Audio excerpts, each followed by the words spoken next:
We're with Mark now from Exova Warrington Fire, and he's going to show us a little bit and educate us, hopefully, on some of the products. And that's mainly what you guys do, isn't it? You're here for education purposes. Absolutely, yeah. We're here today to try and educate, whether it be specifiers, whether it be architects, whether it be main contractors, to try and show them, specify correctly from the start, and you can't go far wrong later on in the building process. You've got a couple of examples for us here. We're looking at a pretty standard fire door. If you take a little look over here, you'll see it. Just talk us through what's happening here, what's happened here. So what we're trying to show here is this is a typical fire door. Yeah, it's a reduced size fire door, but we put this through a fire test. We're a testing organisation and a certification organisation. We put this through a fire test. And from here, it doesn't look like it's been through a test at all. But on this side, you can see what it's been through. We exposed this for 30 minutes, and you can see every product on here has done what it's meant to do.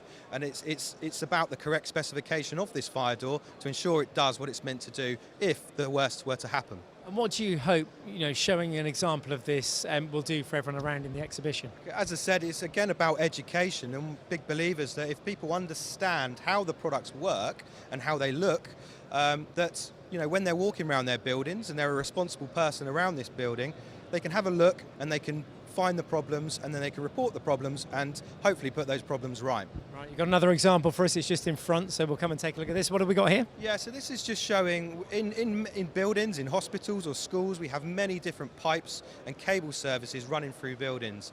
Now they're just as important to fire stop as a fire door. We see fire doors every day, but we don't necessarily see these because they're hidden above the ceiling.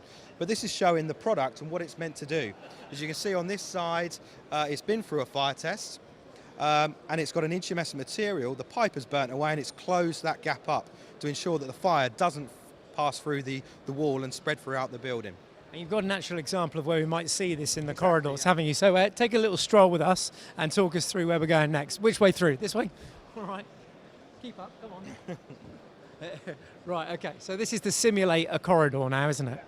So this is a corridor example, and this is to show best practice. This is to show best practice. The fire doors are installed correctly, and usually you wouldn't see this above the top of a ceiling, but if you have a look up here, the products up there have been installed correctly by a third-party manufacturer, an installer, and it does, and it will do what it says if the worst were to happen.